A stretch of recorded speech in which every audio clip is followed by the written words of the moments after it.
Bonsoir. Attendez avant de m'applaudir, voir si vous comprenez. Merci Delphine pour cette introduction. Je ne vais pas me réintroduire, hein, je suis Marie-Cécile et je vais vous parler effectivement des phytotechnologies, c'est-à-dire de l'utilisation des plantes pour la décontamination des sols.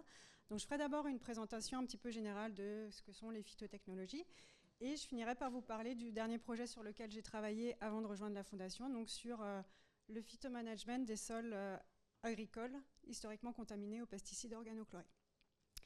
Mais donc pour commencer, pour qu'il y ait besoin de décontamination, il faut qu'il y ait contamination. Donc d'où viennent les contaminations? Ça ne marche pas. Bah alors, bon, on va faire ça à la main. Hein? Ok, je vais parler dans le micro et plus fort. C'est mieux comme ça? Ok. Alors, la contamination du sol, elle peut avoir plusieurs sources. La première source, c'est une source naturelle qui vient de la roche-mère. Donc la roche-mère, en fait, c'est la roche qui est à la base de la formation des sols. Donc quand il va y avoir érosion, on va avoir des plantes qui vont pousser, formation d'humus, et donc tout ça, ça va former le sol. Mais si la roche-mère est elle-même contaminée, en fait, le sol va être naturellement contaminé. C'est le cas notamment dans le sud de la Suède, où on a des roches-mères qui sont naturellement riches en cadmium. Donc le cadmium, c'est un métal qui est toxique et qui sert, par exemple, pour les piles rechargeables. Donc, dans le sud de la Suède, ils ont des problèmes avec la contamination du blé en cadmium, puisque les sols sont naturellement riches. Mais quand même, la plupart du temps, on parle de sources anthropiques, c'est-à-dire que c'est des sources qui sont liées à l'activité humaine, que ce soit une activité industrielle, les transports, l'agriculture ou les déchets. Alors, on a différents types de contamination. Comme je vous disais, on a des contaminations inorganiques aux métaux et aux métalloïdes. Donc, ça peut être de l'arsenic, du plomb, du cadmium, du zinc, etc. Et on a également des contaminations organiques. Donc là, on a des contaminations aux hydrocarbures, donc ça peut être pétrole, diesel, aux hydrocarbures chlorés, par exemple le dichlorométhane, qui est utilisé pour décaféiner le café, par exemple. On a également des composés organiques volatiles qu'on appelle des BTEX, dont fait partie le benzène, qui est un précurseur du polystyrène. On a des cyanures, des hydrocarbures aromatiques polycycliques que vous connaissez peut-être sous le nom de HAP. Donc voilà, ce sont des contaminants qui sont produits lors de la combustion incomplète. On a des contaminations aux pesticides. Donc on a entendu parler dernièrement du chlordécone notamment, qui a été utilisé pas mal dans les bananeraies et donc qui est encore problématique pour la population antillaise. On peut avoir des contaminations microplastiques et des contaminations aux produits pharmaceutiques, par exemple des antibiotiques ou l'ibuprofène. Alors pourquoi c'est... Donc en France, vous avez là une carte des sites qui sont répertoriés comme contaminés et qui font l'objet d'une action de surveillance et de réhabilitation. Donc on voit quand même bien que les sites sont situés principalement dans les zones qui sont très industrialisées, mais également dans les zones urbaines. Et donc plus de 50% de ces contaminations sur ces sites répertoriés sont aux métaux, aux métalloïdes et aux hydrocarbures. Alors pourquoi c'est problématique d'avoir des sols contaminés? Parce que forcément, ça va être transmis à l'homme. Il y a plusieurs voies de transfert à l'homme. La première, c'est une voie directe via une absorption cutanée ou injection directe. Alors vous allez me dire, nous, on ne mange pas de sol, ok. C'est surtout les enfants, en fait, en jouant par terre, ils vont toucher le sol, ils vont le mettre à la bouche et ils vont ingérer. Alors des petites quantités, mais ils vont quand même ingérer du sol qui peut être contaminé. La deuxième voie de transfert, c'est évidemment l'alimentation, qu'elle soit animale ou végétale. Et puis, on a d'autres voies de transfert auxquelles on pense moins. Donc les contaminants, quand ils sont volatiles, vont se retrouver dans l'atmosphère. Ils peuvent être volatilisés. Et on peut aussi avoir des contaminants dans les poussières quand on a du vent, par exemple. Donc on va pouvoir ingérer ces contaminants via l'inhalation de gaz, de vapeur ou de poussière. Ces contaminants, maintenant, s'ils sont solubles dans l'eau, quand il va pleuvoir, ils vont être lessivés et on va les retrouver dans les eaux souterraines, mais également dans les eaux de surface. Donc là, on va les ingérer via consommation d'eau, de poissons ou les eaux de baignade ou les eaux de récréatives par ingestion et contact cutané. Donc il existe des solutions de décontamination. On a des solutions de décontamination qui sont biologiques. Donc c'est généralement stimuler la dégradation des contaminants par les micro-organismes. On a des solutions qui sont physiques, chimiques ou thermiques. Alors ces solutions, elles peuvent être soit utilisées hors du site. Donc là, le sol qui est contaminé va être excavé. Avec des camions, on va l'emmener sur le site de décontamination et puis après, on en fera, ma foi, je ne sais pas trop. Mais voilà, on va le stocker quelque part. Donc c'est assez lourd. On peut également le faire sur site. Donc là, on va excaver le sol, on va le décontaminer sur site et le remettre sur place. Ou certaines de ces techniques que je vous présente là, donc le venting par exemple, peuvent être faites directement in situ sur le site. Et dans le pire des cas, on a confinement du sol, et donc là, le site contaminé en fait, ne peut plus du tout être utilisé pour autre chose. Donc ces solutions, elles sont lourdes à mettre en œuvre, comme on peut l'imaginer, coûteuses donc, et elles perturbent fortement le milieu. Donc elles ne sont pas adaptées à des zones de pollution qui sont diffuses et étendues. Pour ces zones-là, dans les années 80, il y a un concept qui est apparu qui s'appelle la phytorémédiation. La phytorémédiation, c'est l'utilisation de technologies qui utilisent le métabolisme des plantes et des micro-organismes associés pour accumuler, transformer, dégrader, concentrer, stabiliser ou volatiliser, rien que ça, les polluants qui sont contenus dans les sols et dans les eaux contaminées.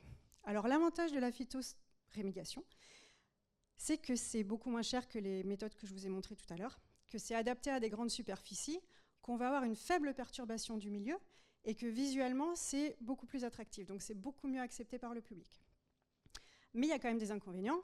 Ça va être que les zones traitées vont être limitées aux zones qui sont colonisées par les racines.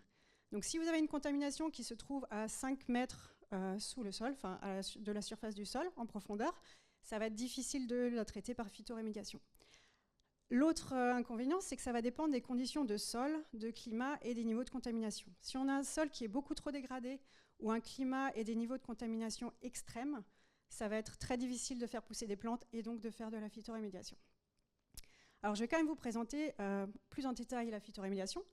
Donc la phytorémédiation, en fait, c'est un grand terme qui regroupe 5 stratégies que je vais vous détailler un petit peu plus. Alors la première, c'est la phytodégradation. Donc là, on va avoir, je ne sais pas si ça se voit, ouais. Donc là, le contaminant va être absorbé par la plante, transféré et il va être dégradé dans les cellules végétales. On a ensuite la phytostimulation. Donc là, pareil, le contaminant va être dégradé, mais cette dégradation, elle va se faire au niveau, dans le sol, au niveau des racines. Alors, ces stratégies-là sont utilisables, applicables uniquement aux polluants organiques, parce qu'il faut qu'on ait un contaminant qui puisse être dégradé. D'accord ? Les métaux, c'est des éléments, on ne peut pas les dégrader. Ce sont des stratégies qui sont aussi émergentes. Donc on a un nombre d'essais sur le terrain qui est encore très très limité en France. Mais malgré tout, je vais vous montrer quelques exemples de recherches qui sont faites sur ces stratégies-là. Alors par exemple, pour la phytodégradation, il y a des recherches qui ont travaillé sur la phytodégradation de l'ibuprofène. Donc l'ibuprofène, on connaît tous, hein, c'est un anti-inflammatoire non stéroïdien qui est très utilisé. Et donc, vu qu'il est très utilisé, il va se retrouver dans nos eaux usées, passer dans les stations d'épuration. Et le problème des produits pharmaceutiques, c'est qu'ils ne sont pas forcément dégradés dans les stations d'épuration. Donc, ils vont être rejetés avec les eaux qui sortent des stations d'épuration. On va les retrouver dans les eaux, dans les sédiments. Et forcément, ça va avoir un effet sur les mammifères et sur les non-mammifères. Alors, les recherches ont montré que le roseau commun était capable de dégrader l'ibuprofène. Alors, vous voyez ici les résultats des recherches dont je vous parle. Donc vous avez... c'est dur. Ouais. Vous avez donc la concentration en ibuprofène dans le milieu au début de l'expérimentation. On va faire pousser des roseaux et on se rend compte qu'au bout de 14 jours, en présence de roseaux, il n'y a plus d'ibuprofène dans notre milieu, dans la solution du sol. Et en parallèle, vous allez avoir une augmentation de l'ibuprofène dans le roseau, que ce soit dans les racines, mais également dans les parties aériennes. Sauf qu'au bout de 3 jours, cet ibuprofène il va également disparaître dans la plante. Donc on a une dégradation de l'ibuprofène. Alors, quand on parle de dégradation, nous on s'imagine tous qu'on va se retrouver avec du carbone, de l'oxygène, de l'hydrogène. Ce n'est pas forcément le cas. En fait, plus que dégradation, là, on va avoir une transformation de l'ibuprofène. Donc vous voyez que... Ah mince, je vous ai spoilé, désolée. Donc l'ibuprofène va rentrer dans la cellule végétale, il va être transformé, et il va être transformé dans une forme qui peut être stockée dans la vacuole. La vacuole, c'est la poubelle des cellules. Oui, c'est ça. Donc une fois qu'il sera dans la vacuole de la plante, en fait, il sera plus toxique pour la plante. Par contre, s'il y a un animal qui vient le manger, ça peut encore être toxique. Cette molécule, c'est pas parce qu'elle est dans la vacuole et qu'elle n'est pas toxique pour la plante qu'elle va pas être toxique du tout. Donc il faut faire attention avec la phytodégradation en fait. Ça ne veut pas dire que la molécule ne va plus être toxique. Des fois, elles sont plus toxiques encore que la molécule de base. Le problème, c'est qu'on a du mal à les détecter, à savoir en quoi c'est transformé, souvent. Donc voilà pour la phytodégradation. Pour la phytostimulation maintenant. Donc la phytostimulation, je vous disais, c'est la dégradation des molécules, mais dans le sol, au niveau des racines, dans ce qu'on appelle la rhizosphère. La rhizosphère, en fait, c'est la zone qui est influencée par les racines. Alors, zone influencée par les racines, comment? Les racines, elles vont excréter des produits, des substances chimiques. Donc ça peut être des sucres, des acides aminés, des enzymes, etc. Et ces molécules, elles vont servir de source de carbone pour les micro-organismes, dont certains vont être capables de dégrader les contaminants. Alors chaque espèce végétale va avoir une composition d'exudats racinaires différente. Cette composition, elle peut aussi varier suivant les conditions climatiques, de contamination, etc. Et donc certaines compositions peuvent en fait être des signaux pour attirer certains micro-organismes en particulier qui peut-être vont être capables de dégrader les contaminants.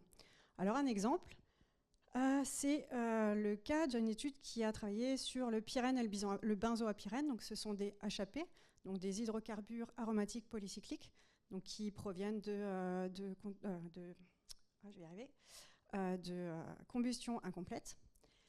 Et donc, ils ont essayé de trouver des solutions pour dégrader ces HAP dans le sol. Donc, ce qu'ils ont fait, c'est qu'ils ont testé 43 racines de plantes qu'ils ont séchées, qu'ils ont broyées pour que ce soit plus facile à mélanger avec le sol. Et ils ont regardé ce qui se passait au niveau de la concentration de benzoapyrène et de pyrène. Et ils se sont rendus compte qu'en ajoutant de la racine de céleri broyée, on avait une diminution du pyrène et du benzoapyrène dans le sol. Alors, le céleri, ce n'est pas le seul qui marchait, mais c'était le plus efficace. C'est pour ça que c'est celui-là qui nous montre là. Il y avait 3 ou 4 autres espèces qui arrivaient aussi à les dégrader, mais plus lentement. Alors, ils se sont demandé qu'est-ce qui fait que dans ces racines en particulier, qu'est-ce qui fait qu'on peut dégrader le pyrène et le benzoapyrène. Donc, ils ont analysé les compositions des racines et ils se sont rendus compte que dans toutes les racines qui permettaient la dégradation du pyrène et du benzoapyrène, il y avait beaucoup d'acide linoléique. Donc ils se sont dit, on va regarder si c'est effectivement la présence d'acide linoléique qui est responsable. Donc ils ont rajouté de l'acide linoléique dans le sol, et effectivement, il y a eu dégradation, disparition du pyrène et du benzoapyrène. Alors maintenant, c'est pas parce que quand vous mettez de la poudre de racine, vous avez cette disparition, que c'est parce que la racine va excréter cette molécule. Ça peut très bien être juste dans la plante. Donc ce qu'ils ont fait, c'est qu'ils ont fait pousser du céleri, sur ce sol contaminé, et effectivement en faisant pousser du céleri, on avait une dégradation du pyrène et du benzoapyrène. Alors ça pourrait être juste parce qu'on fait pousser une plante, et bien non, parce qu'ils ont testé avec le blé, et quand ils rajoutent du blé, il n'y a pas de dégradation du pyrène et du benzoapyrène. Alors, ce n'est pas l'acide linoléique lui-même qui va dégrader le pyrène et le benzoapyrène. Comme je vous disais tout à l'heure, en fait, ce sont les bactéries qui sont attirées par cet acide linoléique. Donc ils ont voulu savoir quel type de bactéries étaient attirées. Et pour ça, en fait, ils ont traité le sol avec différents types d'antibiotiques qui étaient spécifiques de différents types de bactéries. Ils se sont rendus compte qu'en rajoutant de la rifampicine, on n'avait pas de dégradation, on inhibait la dégradation du pyrène et du benzoapyrène. Alors la rifampicine, c'est un antibiotique qui est spécifique des bactéries Gram+. Alors les bactéries Gram+, c'est un grand groupe de bactéries qui est défini par leur type de membrane. Et donc, ça ne nous donne pas une espèce, mais ça nous donne déjà une idée de quel groupe cibler pour la suite des études pour trouver qui fait cette dégradation. Donc voilà pour la phytodégradation et la phytostimulation. La prochaine stratégie, c'est la phytovolatilisation. Donc là, le contaminant va être absorbé dans la plante, au niveau des racines, transféré vers les parties aériennes et volatilisé, relargué dans l'atmosphère, on l'espère sous forme transformée et non toxique. Alors, un exemple, donc encore une fois, c'est applicable aux polluants organiques volatiles, mais c'est également applicable à certains métaux et métalloïdes, tels que le sélénium, le mercure et l'arsenic, qui, sous certaines formes, peuvent aussi être volatiles. Donc on a l'exemple du méthylterte-butyléther, qu'on va appeler MTBE parce que c'est beaucoup plus simple, qui est un additif qu'on retrouve dans les carburants et qui est persistant et donc omniprésent dans l'environnement. Donc il y a une étude qui a montré que le peuplier était capable de phytovolatiliser le MTBE. Donc ils se sont rendus compte qu'après culture de peuplier, on avait une diminution de 50% du MTBE. Ce MTBE n'était pas retrouvé dans la plante, par contre, il était retrouvé dans l'atmosphère. Donc il faut faire attention avec cette méthode, parce que là, en fait, on a une diminution dans le sol, mais en fait, votre pollution, elle va être transférée dans l'atmosphère. Si on a du vent, ce MTBE il va être transporté et potentiellement avoir une diffusion de cette contamination, parce que le MTBE va pouvoir se reposer ailleurs un petit peu plus loin. Et donc, là, je vais passer aux deux dernières grandes stratégies qui sont les plus utilisées. Donc la phytostabilisation, qui consiste à réduire la mobilité des polluants au niveau des racines. Donc ce n'est pas à proprement parler une méthode de décontamination, c'est plus un mode de gestion qui est destiné à stabiliser les contaminants. Et donc là, on va choisir des espèces qui sont vivaces pour être sûr que d'une année sur l'autre, on garde cette stabilisation, qui sont peu translocatrices, c'est-à-dire qu'elles vont peu transférer les métaux ou les contaminants des racines vers les parties aériennes, et qui ont un système racinaire dense pour avoir un volume stabilisé le plus grand possible, et qui sont adaptés localement. Alors ça, c'est une méthode qui est déjà utilisée sur le terrain, effectivement. Alors un exemple, là c'est l'exemple d'une ancienne décharge dans l'Illinois, à côté de Chicago, donc aux États-Unis. Et donc dans l'Illinois, en fait, c'est relativement plat. Vous pouvez voir là que c'est très très plat. Et par contre, on a cette colline. Cette colline, en fait, c'est une colline de déchets. Tout simplement, c'est l'ancienne décharge. Alors elle est recouverte de terre parce qu'elle n'est plus en activité. Et ce qui se passe, c'est que quand il pleut sur cette colline, l'eau va s'infiltrer, passer dans les déchets, se charger en contaminants et finir dans la petite rivière qui se trouve ici, et donc être transportée gentiment partout et se répandre. Alors ce qu'ils ont fait sur cette ancienne décharge, c'est qu'ils ont fait pousser des arbres, principalement des saules et des peupliers, parce que ça pousse vite et parce que ça absorbe beaucoup d'eau.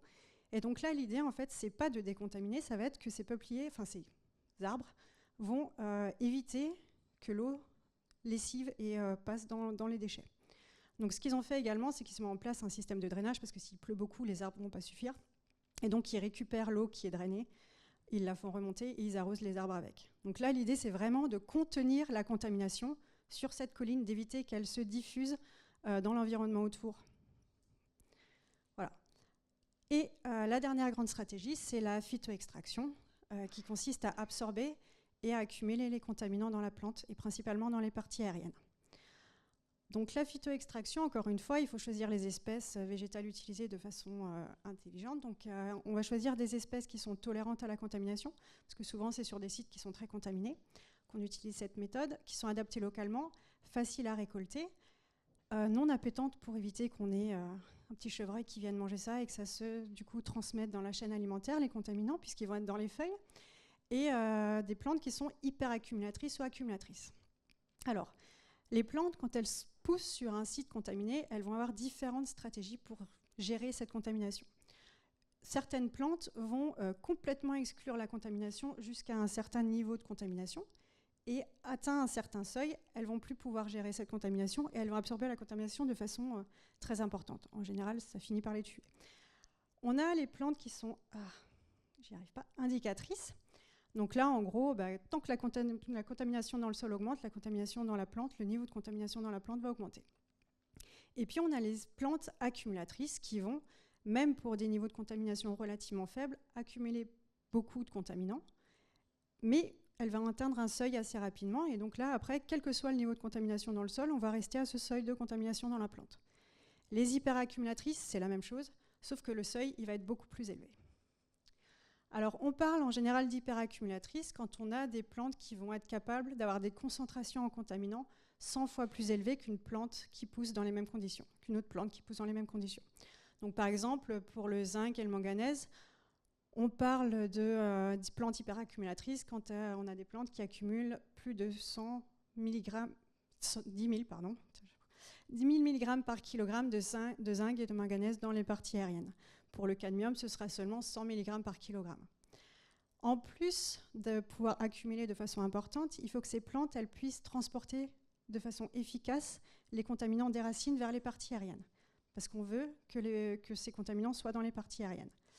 Voilà. Donc, à l'heure actuelle, il y a à peu près plus de 500 plantes hyperaccumulatrices qui ont été identifiées pour les métaux. Alors, je vais vous en présenter quelques-unes. Dans l'autre sens, hop. La première, c'est Pycnandra acuminata. Alors, vous en avez peut-être déjà entendu parler sous le nom de l'arbre à la sève bleue ou l'arbre à nickel. C'est un arbre qui pousse en Nouvelle-Calédonie sur des sols riches en nickel et dont la sève est bleue, donc, comme vous le voyez là. Et dans cette sève bleue, on peut avoir jusqu'à 25% de nickel. Donc c'est énorme. Ensuite, on a d'autres plantes qui sont un petit peu moins sexy. Donc on a Pteris vitata pour l'arsenic, donc c'est une fougère. On a Thalspis cerulescens pour le zinc et le cadmium, et on a Alyssum morale pour le nickel et le cobalt. Alors vous allez me dire la différence. Enfin, ok. Donc là, pareil, comme pour la phytovolatilisation, en fait, on a juste volatilisation, on a juste un transfert de la contamination. La contamination, elle ne sera plus dans le sol, mais elle va être dans notre plante. On en fait quoi de cette plante? Alors, il y a des chercheurs, notamment à l'Université de Lorraine, qui ont travaillé sur des méthodes pour récupérer les métaux qui sont dans ces plantes hyperaccumulatrices. Donc, notamment l'Alyssum, voilà, donc celle-ci, là, la jaune. Donc, il y a en Albanie des sites qu'on appelle ultramafiques, donc qui sont naturellement très riches en métaux. Et donc, ils ont fait pousser cette plante sur ces sols très riches en métaux. Ils l'ont récoltée, ils l'ont brûlée pour réduire encore le volume et donc concentrer encore les métaux. Et de ces plantes, ils ont réussi, de ces cendres de plantes, ils ont réussi à extraire du nickel qui était réutilisable. Donc ça, c'est des choses qui sont en voie d'étude pour une partie, pour certains métaux. Une autre chose qui est à l'étude à l'heure actuelle, c'est le phytomining. Donc en gros, c'est utiliser des plantes hyperaccumulatrices pour faire de l'extraction de minerais, notamment l'extraction de terres rares. Donc les terres rares, en fait, ce sont des éléments du tableau périodique qui ont qui se ressemblent, enfin, qui ont des capacités géochimiques, etc., caractéristiques géochimiques qui se ressemblent, et qui sont très demandées parce qu'on les utilise pour faire les aimants pour les éoliennes. On les utilise dans les batteries de voitures électriques, on les utilise pour nos téléphones portables, les ordinateurs, etc. Et le BRGM a estimé que dans les prochaines années, tous les ans, on allait avoir une demande de terres rares qui allait augmenter de 8%. Donc on a vraiment une demande de terres rares qui va augmenter, sauf que l'extraction minière des terres rares, en fait, c'est un désastre environnemental pour plein de raisons. Et donc, les chercheurs ont commencé à se dire que potentiellement on pouvait utiliser des plantes hyperaccumulatrices de terres rares, parce que ça existe, pour extraire ces terres rares de sites qui n'étaient pas exploitables de façon minière ou après exploitation minière pour récupérer ce qui reste dans le sol. Voilà, donc ce serait une alternative, une source alternative de terres rares. Donc ça, c'est des choses qui sont en train d'être recherchées. Alors, tout ce que je vous ai présenté, là, les différentes stratégies, en fait, c'est surtout utilisable sur des sites industriels très contaminés. Maintenant, quand on est face à des sites, des sols agricoles contaminés, on a un autre challenge on a un double challenge. Donc il va falloir d'une part réduire la contamination et le transfert vers la chaîne alimentaire, mais en plus, il va falloir produire quelque chose de viable économiquement pour que les agriculteurs puissent continuer à vivre de leurs terres.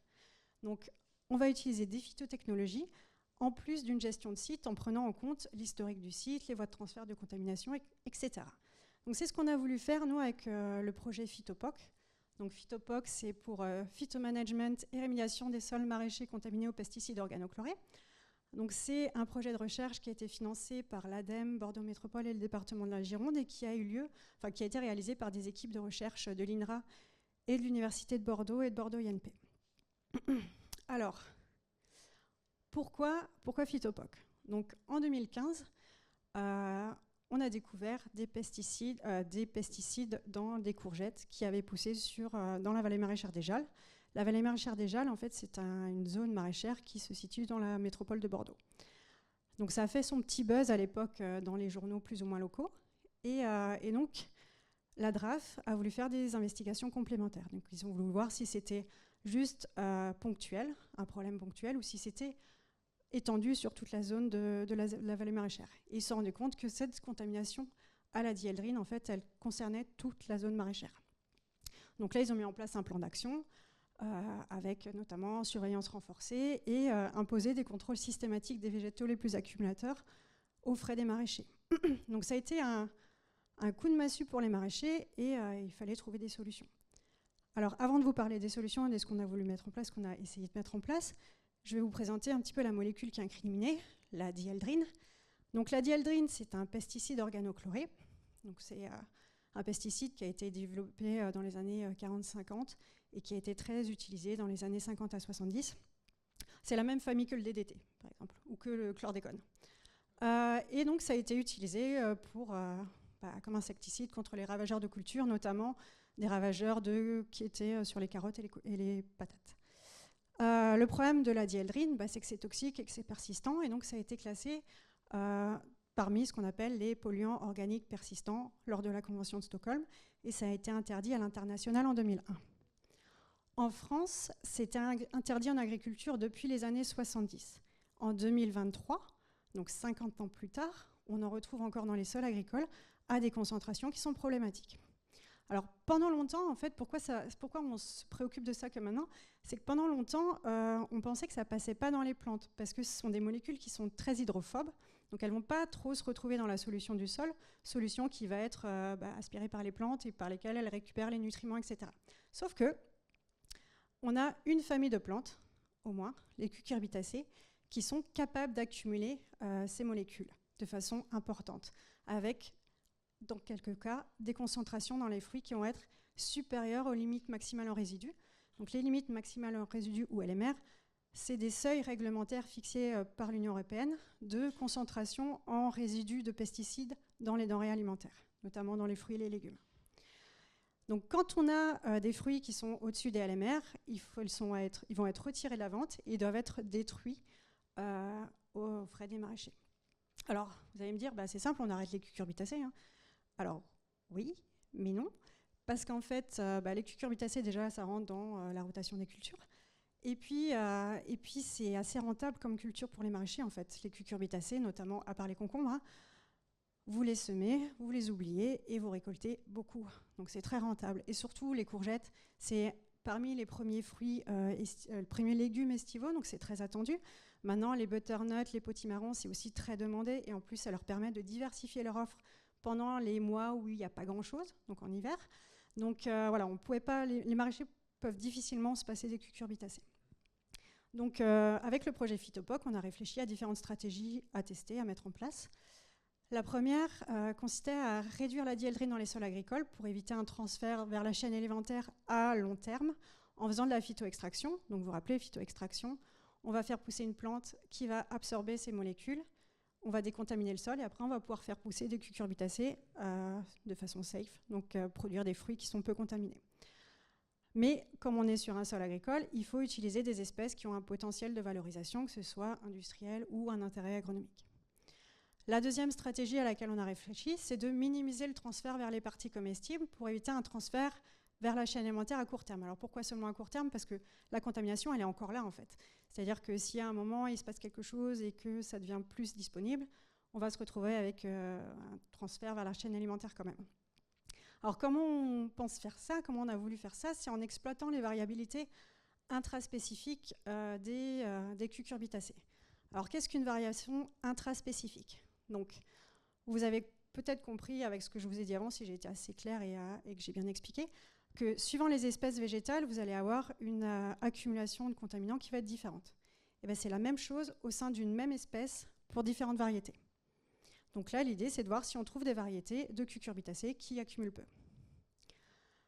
Donc, on a sélectionné nos plantes. Alors, pour la réduction de la dieldrine dans les sols agricoles, on s'est concentré sur des non-cucurbitacées, adaptés localement, acceptés par les maraîchers, avec un potentiel d'absorption et de translocation de la dieldrine d'après la littérature scientifique.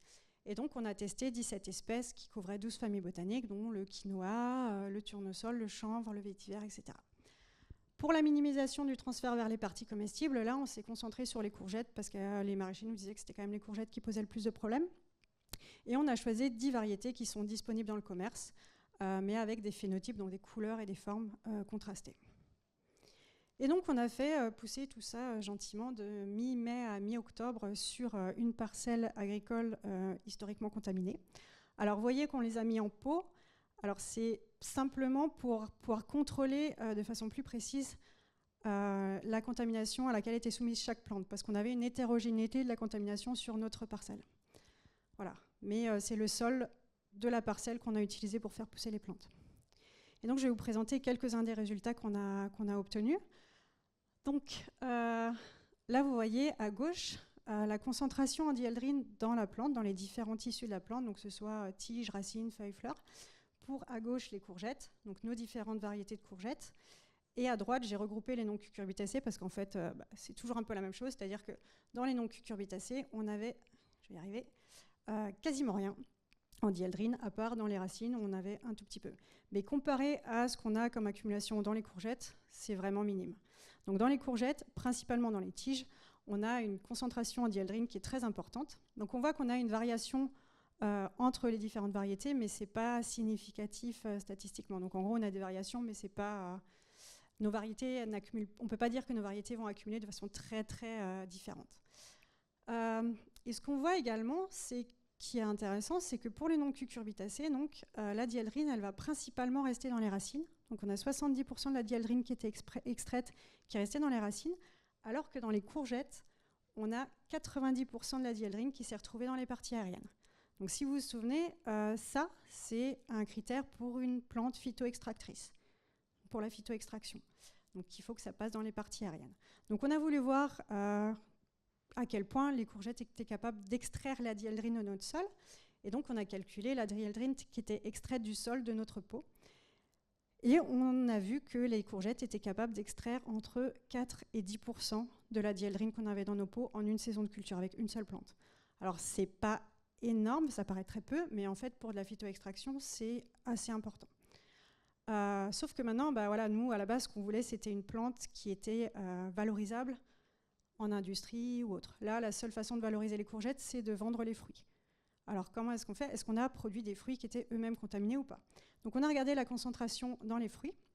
Et donc là, pour les différentes variétés de courgettes, on voit qu'on a des différences de concentration dans les fruits. Donc la LMR, pardon, c'est la ligne rouge, donc c'est 50 microgrammes par kilogramme pour les courgettes. Et donc on a des variétés qui sont capables de produire des fruits, même sur un site contaminé, avec quasiment 0 dieldrine. Alors que d'autres vont avoir des concentrations bien au-dessus des LMR. Mais ces plantes, la noire maraîchère, donc qui accumule très peu dans les fruits, malgré tout, est capable d'extraire quasiment 4 à 5% de la dieldrine qui est dans le pot.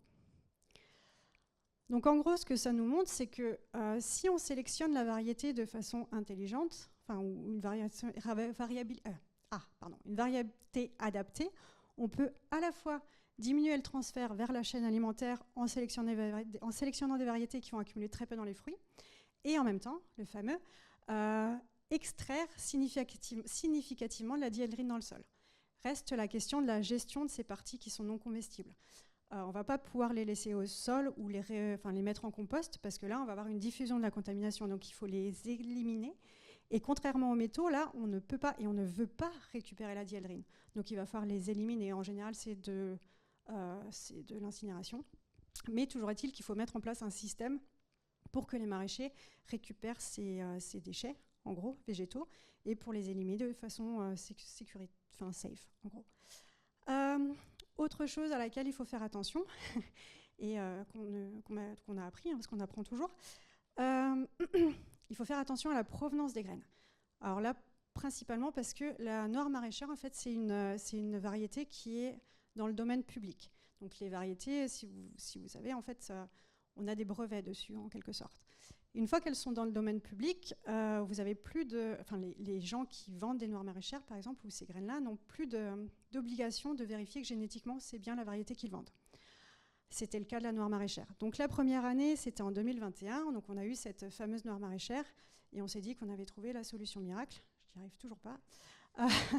Et du coup, on a voulu tester en 2022, en plein sol, en plein champ, et avec d'autres tester d'autres trucs pour voir ce qu'on pouvait en faire.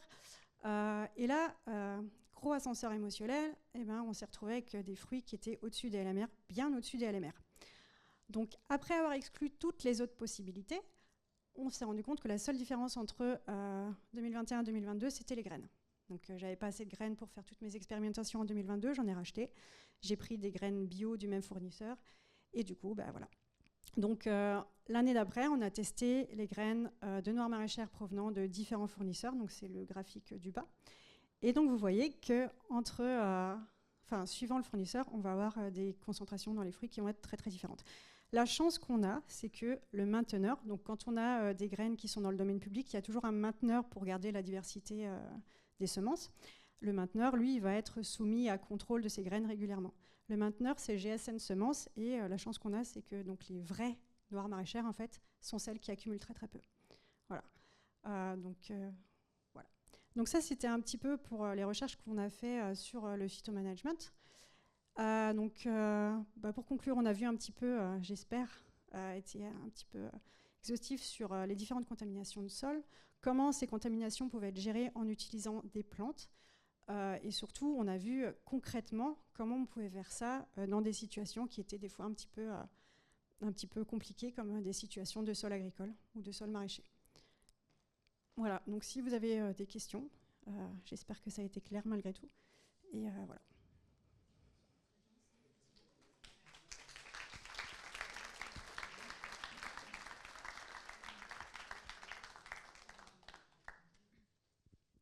Merci beaucoup, Cécile, c'était super. Et bien les questions ça commence. Merci. Juste par rapport à ce que vous avez dit en dernier, là, est-ce qu'on sait pourquoi il y a des variétés qui accumulent plus que d'autres? Alors, il y a des travaux qui commencent à montrer. Alors, on sait pourquoi elles vont transporter plus facilement vers les parties aériennes. Donc, c'est lié à des protéines qu'on appelle des major latex-like proteins en anglais. Et alors, c'est des protéines qui sont dans toutes les plantes, mais c'est une famille de protéines, donc il va y avoir des protéines différentes. Et a priori, les MLP des courgettes auraient la capacité de transférer beaucoup plus facilement, de transporter les pesticides organocolorés ou les molécules organiques. Maintenant, pourquoi elles absorbent plus que les autres, ça, en fait, on ne sait pas encore. Est-ce qu'elles vont, dans les exudats racinaires, relâcher des MLP qui vont mettre en solution les molécules? On ne sait pas trop. C'est encore des recherches qui sont en cours. Ce n'est pas très bien compris, en fait. Pourquoi les courgettes ou les cucurbitacées en particulier? Donc là, l'état d'avancement, en fait, on en est encore au balbutiement, ou est-ce que pratiquement il y a des choses opérationnelles qui peuvent se mettre en place Là, une chose opérationnelle que nous, on peut proposer aux maraîchers, c'est simplement d'utiliser de la noire maraîchère, en fait. À l'heure actuelle. Alors après, ils aiment bien faire des courgettes un peu colorées, etc. Donc on a testé d'autres variétés après. Mais ouais, à part ça, oui. Et de ne pas remettre les parties aériennes au sol, parce qu'en général, ce qu'ils font, c'est qu'une fois que la culture est finie, ils passent un coup de râteau, ça retourne au sol, et du coup, là, en plus, quand c'est lié à la matière organique, ça va être encore plus disponible, donc l'année d'après, ça va être encore plus présent dans les plantes. Et là, du coup, le compostage, là... Ah ben non, faut pas. Faut pas. Faut éviter. Aïe. Oui. Ah oui, non, mais si le sol n'est pas contaminé, il n'y a pas de problème. Mais quand le sol est contaminé... Oui, bah, du coup, il faut faire des analyses de sol. Il n'y a pas d'autre façon de savoir... Ouais. Oui, non, mais c'est sûr. Enfin, c'est toujours pareil. Après, c'est une question de est-ce que dans les analyses de sol classiques, c'est prévu de le mesurer ou pas? Parce que moi, par exemple, on a fait un potager, donc on m'a demandé de faire des analyses de sol. Bon, voilà, je les ai faites. On m'a dit c'est bon, tout va bien, mais je ne sais pas si ça c'était prévu de faire cette analyse, par exemple, dans ce sol ou pas. Ah bah du coup, le problème avec justement l'analytique, c'est qu'au final, on trouve que ce qu'on cherche. Donc, s'ils n'ont pas analysé ça, du coup, vous n'allez pas savoir si ça y est ou pas. Donc, ça dépend si vous avez fait que les métaux, que certains pesticides, parce que vous pouvez avoir très bien zéro autre pesticide que la dyéldrine, ou qu'un autre pesticide. Donc, c'est pas... C'est toujours pareil, en fait. On trouve que ce qu'on cherche.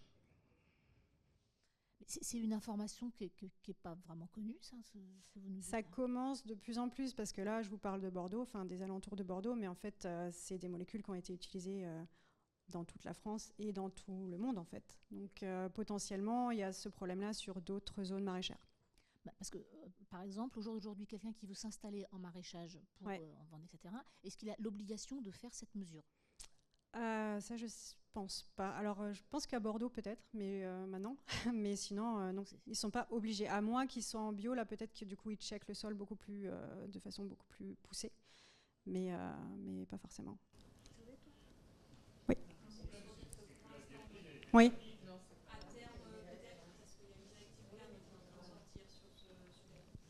Ok. Oui.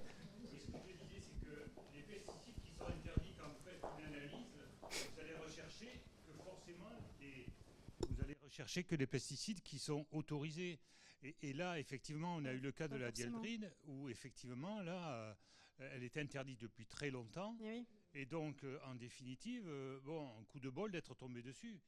Donc, alors c'est pas un coup de bol pour le coup, c'est que quand même, malgré tout, ils font. En fait, c'est la DRAF qui fait qui va chez les maraîchers et qui fait des contrôles intempestifs. Hein. Et donc là, ils ont trouvé la dieldrine dans une courgette. Et c'est parce qu'ils l'ont trouvée dans une courgette qu'ils ont commencé à regarder plus large et regarder dans le sol. Oui, parce que nous, laboratoire, quand on analyse des fruits et des légumes, en définitive, on a des pesticides qui sont autorisés pour ces fruits et légumes. Donc en fait, on va chercher uniquement ce qui est autorisé. Okay. Effectivement. Sauf si la personne, si on vous demande de regarder d'autres pesticides. Alors nous, au laboratoire de la Drôme, nous on faisait du zèle, on recherchait tout. On nous a bien fait comprendre qu'il fallait chercher uniquement ce qu'on nous demandait. Oui. Parce qu'en définitive, évidemment, on évite comme ça les problèmes. Oui. Donc voilà. Oui. Donc c'est ferme les yeux, quoi. Voilà. Oui. Exactement. Mais le cas de la dieldrine, c'est quand même un cas d'espèce parce que vraiment, c'est un organochloré qui a été utilisé. Oui, mais en fait, il n'y avait pas que de la dieldrine, il y a des chlordanes aussi. Enfin, il y a d'autres molécules qui peuvent être problématiques. Nous, là, c'était principalement la dieldrine, mais les organochlorés, c'est ça le problème, c'est qu'ils sont très peu dégradables, qu'ils ne sont pas solubles, donc ils ne vont pas être lessivés, donc ils restent dans le sol.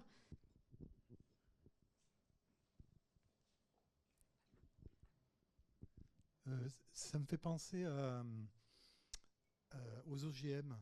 Est-ce qu'il peut y avoir un devenir de plantes qui seraient manipulées génétiquement afin d'être plus efficaces pour... Alors justement, on parlait des MLP tout à l'heure. Et en fait, il y a des recherches qui se font. Alors après, c'est des choses qui se font au niveau du laboratoire pour tester, pour voir si effectivement c'est ces protéines-là qui sont en cause. Mais effectivement, ils ont inséré des gènes de MLP de courgettes dans le tabac. Et ils ont fait pousser le tabac sur des sols contaminés. Ils se sont rendus compte qu'effectivement, une fois qu'on avait ces gènes de MLP dans le tabac, de MLP de courgettes dans le tabac, les tabacs étaient capables d'accumuler de façon beaucoup plus importante les contaminants organiques. Donc oui, en France, les OGM, c'est pas autorisé, il me semble. Donc c'est pas à l'ordre du jour. Ouais. Bah, on a les courgettes, on n'a pas besoin de tabac OGM. Mais c'est un autre débat du coup.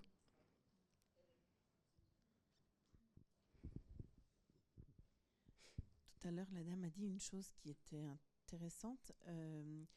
Quand on fait du compost, ces produits pourraient se retrouver dans le compost. Oui. Ça interroge, enfin, en tout cas, c'est ma question, ça interroge un petit peu sur tout ce que les villes sont en train de mettre en place. On doit tous faire du compost.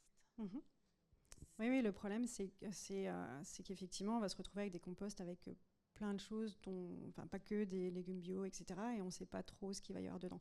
Après, c'est le problème. Je ne sais pas ce qu'ils vont faire de ce compost qui va être obtenu de cette collecte de déchets organiques en ville. Je ne sais pas du tout. Mais effectivement, ça peut être problématique. Pas être transformé. Alors nous, du coup, on n'a pas forcément vu de dégradation ou de diminution. Je sais qu'il y a quelques équipes, notamment une au Pays Basque, qui a fait des essais et eux ont fait pousser des plantes et ils ont mis des vers de terre, enfin des vers du fumier. Et au bout d'1 an, ils ont vu qu'il y avait beaucoup moins de dieldrine. Alors le problème, c'est qu'ils avaient une barre d'erreur, donc en gros une variabilité qui était importante entre pas de disparition de la dieldrine et 100% de disparition de la dieldrine. Donc est-ce que c'est juste un problème d'échantillonnage? Voilà, mais bon, il faut quand même se dire que ça fait 50 ans que c'est dans le sol, que c'est encore là. Donc potentiellement, il n'y a pas grand-chose qui va les dégrader, en tout cas de façon vraiment très très efficace. Mais potentiellement, peut-être des champignons, certaines bactéries, c'est possible. Mais c'est toujours pareil, c'est le même problème que ceux dont je vous parlais pour la phytodégradation, c'est qu'on ne sait pas en quoi ça va être dégradé. Est-ce que le produit de dégradation va être non toxique ou pas? Et le problème, c'est que du coup, ça, analytiquement, c'est compliqué en fait, de trouver tous les produits de dégradation et donc de savoir ce que c'est et si c'est toxique, parce qu'après, il faut faire des tests d'écotoxicologie, etc. Voilà. Donc, c'est pas évident. Je voulais savoir, tout à l'heure, vous avez parlé d'une plante à la sève bleue par rapport au nickel. Ouais. Et est-ce que tout ce genre de plantes vont naturellement naturellement, elles vont migrer presque d'elles-mêmes sur des sols qui sont déjà contaminés, donc forcément des sols qui ont besoin de ces plantes, où il faut que l'homme amène ces plantes pour pouvoir dépolluer. Ouais. En général, les plantes hyperaccumulatrices, elles sont trouvées sur des sites qui sont contaminés. Parce que quand c'est des sites qui sont très contaminés, en fait, il y a peu de choses qui vont pousser. Et en général, les quelques plantes qui poussent vont être capables d'accumuler. Et en fait, c'est un moyen de sélection et d'enlever la compétition. En fait, elles vont être capables de pousser sur ces sites alors qu'il n'y a personne, et donc elles vont être tranquilles.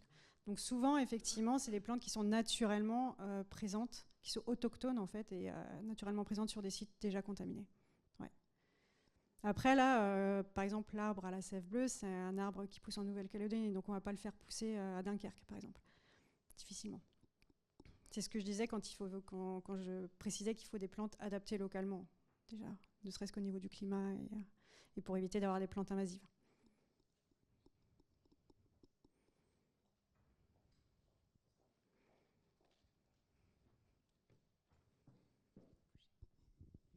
Bonjour et merci.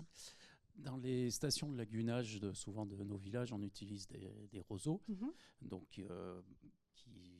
qui dégradent, j'ai compris, qui accumulent aussi sans doute ou pas. Alors j'avoue que moi j'étais plus seule et que je me suis pas trop penchée sur tout ce qui était épuration de l'eau.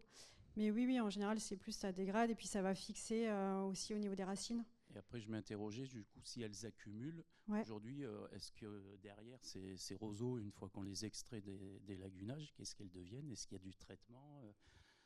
Aucune idée. Je me posais la question. Je ne sais pas du tout. C'est possible qu'ils soient incinérés. Mais je ne sais pas du tout.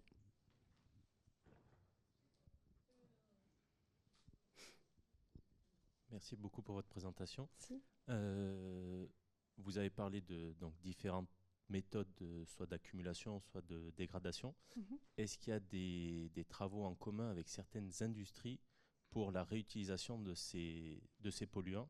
Parce qu'on voit, par exemple, vous avez fait le lien avec les différentes terres rares, qui peuvent être une alternative, peut-être pas une solution complète, mais au moins une partie, piste.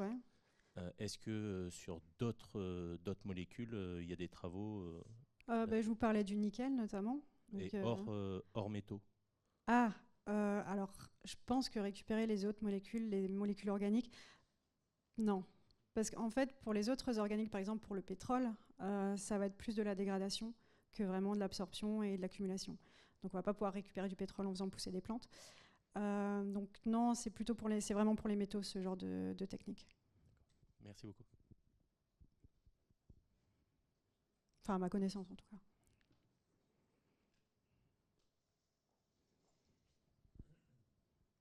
Autre question.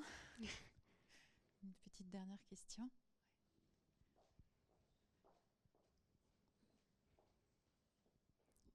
Merci. Au début de votre exposé, vous avez parlé du café décaféiné. Est-ce que vous pouvez nous rassurer aujourd'hui sur la consommation de café? C'était vraiment juste un exemple. Mais oui, non, mais normalement, dans le café décaféiné, vous n'avez plus de dichlorométhane. Il n'y a pas de problème. Il est évaporé, il est parti. En fait, c'est juste pour extraire la caféine. Donc en gros, ils vont le faire passer, ça va prendre la caféine et puis après, vous récupérez. Mais non. Mais je ne suis pas spécialiste de la décaféination du café. Je ne bois même pas de café, donc je ne pourrais pas vous dire. Je ne suis pas vraiment penchée sur la question. Merci beaucoup. Spécificité décaféiné à l'eau. Je vois que c'est pas celui-là. Oui, s'ils le disent, c'est qu'effectivement... Oui, semblerait.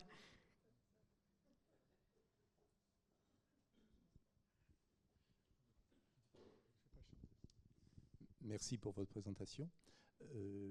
Vous vous situez sur un terrain très expérimental, si j'ai bien compris, c'est l'objet de vos recherches. Comment peut-on envisager l'utilisation à grande échelle, par exemple sur un territoire que vous avez cité, la Guadeloupe, les Antilles pour le chlordécone? Est-ce que ces méthodes-là sont applicables sur des territoires très, très étendus, par exemple à grande échelle? Est-ce qu'on peut passer d'une échelle expérimentale à une échelle pratique sur des surfaces importantes? Alors la phytostabilisation, comme je vous l'ai montré, c'est déjà utilisé. Alors c'est pas à l'échelle du Nil, hein, c'est à l'échelle d'un site industriel par exemple ou d'une décharge. La phytoextraction en général, c'est ça aussi, c'est à l'échelle d'un site industriel. J'ai perdu le fil de mes pensées. C'était quoi la question déjà ? Sur le chlordécone par exemple, qui fait l'objet de... On ne va pas pouvoir tout couper et faire pousser juste des plantes hyperaccumulatrices ou extractrices, quoi. Donc il faut trouver d'autres solutions pour gérer ces contaminants. Et en espérant que ça fasse aussi penser pour l'avenir à peut-être réfléchir avant d'utiliser de façon intense ce genre de molécules, quoi. Aux conséquences, en fait. Parce que je pense qu'on savait un petit peu que ces molécules étaient persistantes, quoi. Après, ouais. Donc on a juste... des fois, par manque de solutions alternatives, oui aussi, on met ça de côté, quoi. Mais ouais, c'est difficilement, on peut difficilement le mettre en place à l'échelle d'une région entière. Voilà. Mais il y a quand même des sites industriels où ils ont fait pousser des plantes pour décontaminer. Donc, mais par contre, c'est des sites qui après sont utilisés plus en récréationnel, hein, potentiellement. Mais ouais. Voilà. Alors, je peux apporter une précision sur la chlordécone. C'est mon sujet de prédilection. Donc, en fait, à l'heure actuelle, il y a des recherches sur la remédiation par les végétaux. Donc, on a fait sur une grande région de Guadeloupe des analyses autour du bananier.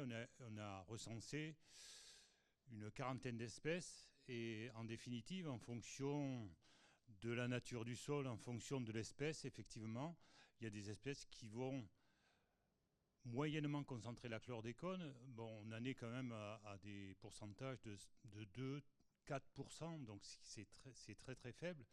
Et la problématique va être ensuite de qu'est-ce qu'on fait de ces plantes.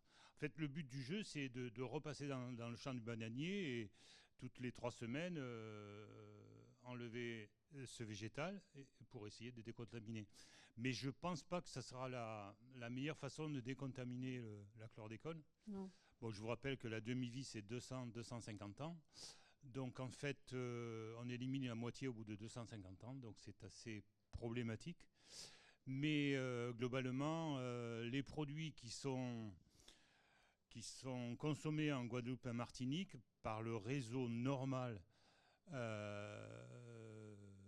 légiféré, il n'y a pas de chlordécone dans ce que vous mangez. Par contre, vous savez très bien que quand vous allez en Guadeloupe et en Martinique, vous achetez beaucoup de choses au bord de la route. Et c'est ça qui pose un petit peu problème, puisqu'en fait, il n'y a pas de contrôle effectué sur ces produits. Mais bon, tous les chercheurs travaillent effectivement pour éliminer cette contamination. Après, il y a des solutions physico-chimiques qui sont aussi réfléchies pour ce genre de molécules, hein, notamment pour la dieldrine, là où je travaillais. Il y avait une thèse avant moi, ils travaillaient sur des méthodes physico-chimiques et en chauffant le sol à basse température, c'est-à-dire en dessous de 100 degrés, et en ventilant, ils arrivaient à extraire 80% de la dieldrine. Sauf qu'à mettre à grande échelle sur un terrain et que ce soit rentable et que les maraîchers puissent le financer, voilà. L'autre problème, voilà, c'est ça, quoi. C'est que là, on est sur des sols agricoles et que donc il faut que ce soit... voilà, ils peuvent pas c'est difficile, quoi. Puis ça, c'est des choses qu'on fait au laboratoire. Après, il faut réussir à le mettre à grande échelle. Je vais arriver jusqu'à vous. Merci. Je voulais juste revenir sur la phytoépuration, justement. Les roseaux, en général, en fait, c'est pas eux qui vont venir traiter la pollution. En fait, il y a des filtres qui sont en bas et les racines vont permettre en fait, à l'eau de percoler dans ces filtres. Et l'action du vent va aussi créer des légères vagues, en fait. Et ça va éviter à l'eau de stagner. Donc c'est surtout pour ça qu'on utilise les roseaux. Et en général, quand on les entretient, après, en fait, ça part en déchetterie, en déchets verts classiques quand on vient faucarder à l'automne. Et après, j'avais une question. Est-ce qu'aujourd'hui, on a une liste de plantes au niveau de la France, du coup, qui existent et qui ont vraiment fait leur preuve dans la dépollution? Et au niveau législatif, est-ce qu'il y a quelque chose là-dessus? Est-ce qu'on peut proposer pour certaines pollutions aujourd'hui des réelles solutions avec ces plantes-là? Et qu'est-ce que ça vaut concrètement au niveau législatif? Alors, je ne saurais pas vous dire. Au niveau législatif, je ne saurais pas vous dire. Au niveau des listes, après, il y a peut-être des choses qui existent sur le site de l'ADEME. mais je ne saurais pas. En fait, le problème, c'est que souvent, c'est quand même assez spécifique à une contamination et à un site, au type de sol aussi, il faut voir ce qui peut pousser dessus. Mais je ne connais pas, en tout cas, de liste, mais ça existe peut-être, hein, mais je ne saurais pas vous dire. D'accord. Merci. Désolée.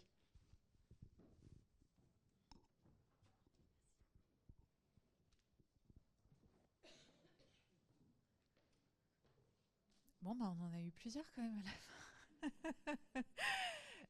Et ben, merci beaucoup, Marie-Cécile. On peut encore t'applaudir, je crois.